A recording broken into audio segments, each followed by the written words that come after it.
Hola, estimados estudiantes, reciban un cordial saludo a esta nueva lección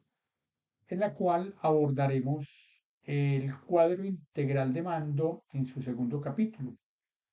Como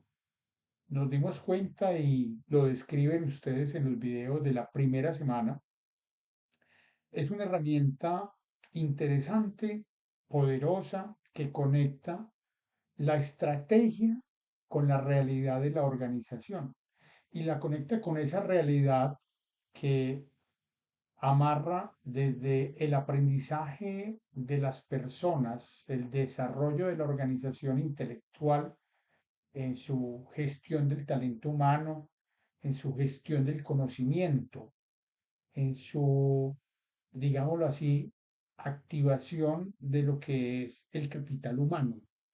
hasta los indicadores financieros, que son, a mi modo de ver, los datos de mayor interés para ustedes como contadores públicos que en este momento forjan su discurso para asistir a las organizaciones en un proceso muy importante y es el de no solamente rendir cuentas al Estado y a la sociedad, sino rendirse cuentas a sí mismo como ente, como persona jurídica para poder mejorar. En esa medida, entonces, encontrarán acá en el curso los vínculos a ese segundo capítulo a través del libro en su segunda versión, en que está articulado un aula virtual iberoamericana, un sitio que aparece acá, donde aparece completo, porque en el vínculo de Google Books ya me di cuenta que recortaron algunas de las páginas que eran de nuestro interés. Y para leer el primer capítulo, pues algunos tuvieron que buscar estas opciones eh, y completar pues su discurso para que quedara completo ese primer capítulo. Entonces, lo que quiero mostrarles es, aquí está la información que necesitamos procesar durante esta segunda semana. Quienes se les facilite leer en inglés, la versión en Google Books sí está abierta en inglés para, para el libro, pues que está allí dispuesto en internet por parte de sus autores para que las personas lo lean, pero está en inglés. Algunas personas sé que ya manejan muy bien el idioma y probablemente eh, se les facilite mejor leer directamente desde el inglés. Ahí está entonces ese segundo capítulo que es con el que comenzaremos a abordar esta situación ya de la aplicación del Balance Scorecard y hay un ejemplo muy interesante de una empresa del sector agrícola que nos da cuenta pues de este tipo de aplicaciones porque se van quedando las organizaciones en esa prisión de la miopía del marketing, en esa prisión del éxito y no avanzan hacia donde consideramos que está el desarrollo empresarial estratégico. No avanzan a satisfacer o a entender el cliente y esos satisfactores que no son inmediatos en muchas ocasiones, sino que son futuros, que necesitan agregarse a ese producto o servicio con el cual nuestra organización cumple su misión. En esa medida, entonces, regresamos al modelo tradicional, que es en el contexto en el que nos estábamos moviendo, y en ese contexto, pues, hablábamos sobre las cuatro perspectivas que tiene el Balance Scorecard, ¿cierto? E inicia por el aprendizaje y el desarrollo del talento humano, del capital intelectual de las personas y que va a tener una incidencia, por supuesto, en el desarrollo de los procesos internos, en el mejoramiento de esos procesos internos, lo que va a contribuir a un producto o servicio de mayor y mejor calidad para que la satisfacción del cliente sea plena y se pueda anticipar otros aspectos de esa satisfacción y lo que se representará en una fidelidad que nos va a mantener unos indicadores financieros saludables que no solamente satisfacen las expectativas del inversionista, sino que satisfacen las expectativas de la sociedad en general. porque ese recurso que ingresa, que se mueve a través de la economía, que mueve el flujo económico, genera tributos al Estado, genera pago de salarios para las personas que integran la organización, genera además una riqueza para los socios, para las personas que están invirtiendo allí y pues ya tendrá otros espectros de impacto en el sector bursátil. Habrá personas que le apuesten a la acción de esta organización y que crecen en la medida en que crece el, eh, el cumplimiento misional con el cual esta persona jurídica, que es la empresa, se comprometió con la sociedad. Como lo establecimos en esa sesión anterior, la estructura que por lo general le encuentran ustedes en algunos libros muestra primero el panel de los indicadores financieros, esa perspectiva de objetivos, de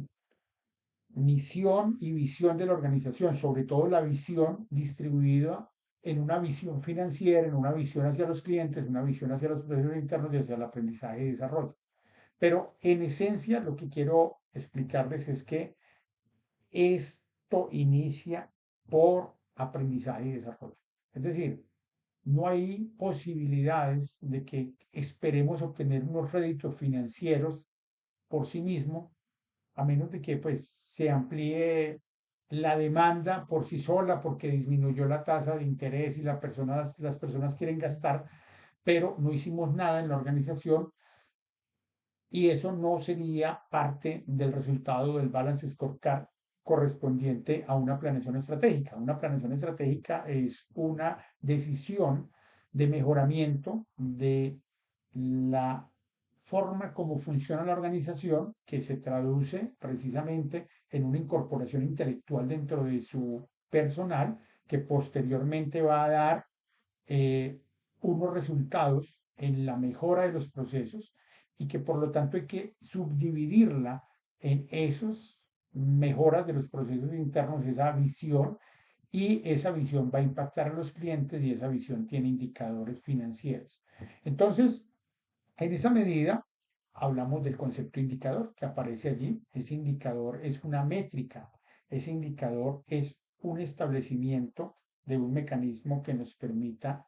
medir el cumplimiento de ese objetivo. Y esa métrica tiene unas metas intermedias, tiene unos logros con los cuales vamos a medir el alcance de ese indicador, el alcance de ese gran objetivo que está plasmado aquí como un objetivo estratégico en la perspectiva financiera, en la perspectiva de aprendizaje y desarrollo, en la perspectiva de proceso interno y en la perspectiva de clientes, para mirar esa articulación. Es decir, arrancamos por aprendizaje y desarrollo y vamos haciendo la cascada hacia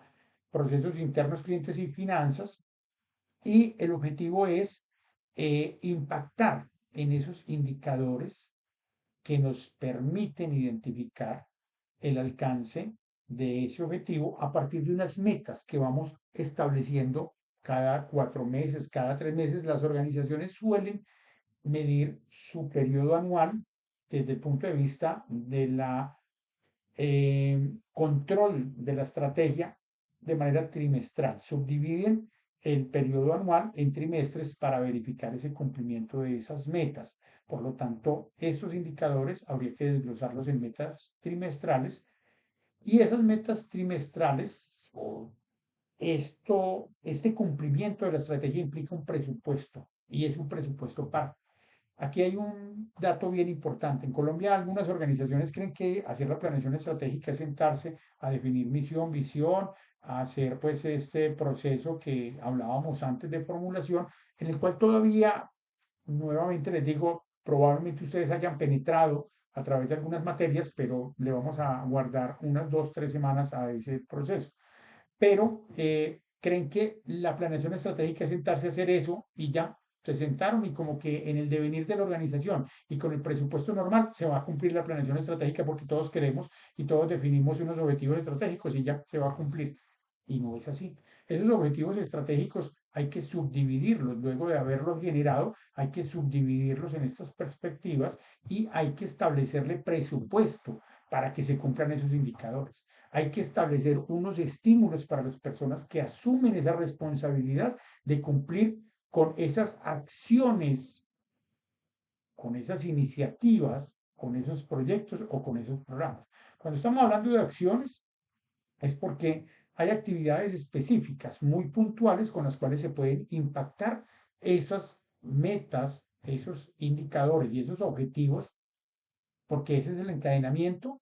para ser cumplidos. Pero en ocasiones no alcanza. Necesitamos iniciativas que son conjuntos de acciones, articulación de acciones en esos 3 meses o en esos 6 meses o en esos 9 meses para que esas articulaciones, ese conjunto de acciones que se convierten en iniciativas, puedan convertirse realmente en un resultado que sea evidenciable finalmente en los indicadores financieros. Finalmente, tiene que atravesar todo esto, todo mejoramiento del aprendizaje, del desarrollo, mejoramiento de los procesos internos, mejoramiento de la satisfacción del cliente y luego suena ya en la caja, chin, allá hace el sonido del signo pesos. O sea, la meta de la organización es generar rentabilidad y esa rentabilidad la generamos en la medida en que articulemos esas acciones o esas iniciativas. Ya, si es algo mucho más estructurado, se establecen proyectos. De acuerdo al tamaño de la organización, se establecen proyectos. La recomendación general es, así sean iniciativas que de pronto no son tan estructuradas, pero asignarle la configuración de proyectos. Esta configuración de proyectos indicaría que ya hay un mayor compromiso de la organización por alcanzar esos objetivos estratégicos y se muestra que no son parte de lo cotidiano, no son parte de la estructura y el funcionamiento corriente de la organización, sino que se le adiciona a la organización una actividad denominada proyecto, donde hay un objetivo y un encadenamiento de acciones con un inicio claro, con una finalización clara, con un procesamiento de información, un tratamiento de datos o una interacción o una intervención directa en el proceso productivo que va a generar una transformación, va a cumplir ese objetivo. Cuando hablamos de programas, hablamos de muchos proyectos, ya estamos hablando de un portafolio, de un abanico de proyectos, ya estamos hablando de una organización mucho más estructurada, mucho más grande, que hace programas de planeación estratégica para impactar esos indicadores de la visión que están distribuidos a través de objetivos. Cuando hablamos ya entonces de programas y proyectos, nos tenemos que remitir al Project Management Institute, que es el PMI, el centro donde se certifican este tipo de habilidades y allí ustedes como contadores públicos también tendrán una oportunidad de eh, obtener una certificación como PMPs, como Project Management Professional, que sería la certificación que los habilita a ustedes y que le genera un sobresalario en muchas ocasiones, profesionales de ingeniería, profesionales de contaduría, de gerencia, que se certifican en esta habilidad, les permite a ustedes establecer unos protocolos y es una formación de cerca de 1.200 horas que les permite a ustedes iniciar, planear, ejecutar, monitorear, controlar y cerrar eficazmente los proyectos. Esto ya para organizaciones que requieren pues mayor talante y mayor seriedad en el cumplimiento. Todas deberían darle la seriedad suficiente a un balance scorecard, a un cuadro de mando integral, a una subdivisión de la visión de la organización en perspectivas. Ese es el principio fundamental de esta herramienta. Entonces, la idea es que ustedes se aproximen con este segundo capítulo a algunas aplicaciones o algunos momentos en los cuales ya entramos más allá de la medición, ya entramos a la comprensión de estos indicadores, algunas críticas al modelo tradicional de la forma como veíamos las cuentas contables, algunas de las informaciones contables y verlas ya en indicadores financieros estructurados de una forma distinta. Entonces, esta es como la estructura del Balance Scorecard, que de pronto no vamos a profundizar mucho en ella en este momento, pero con este segundo capítulo van a entrar ustedes en integración con conceptos que fundamentan esta estructura.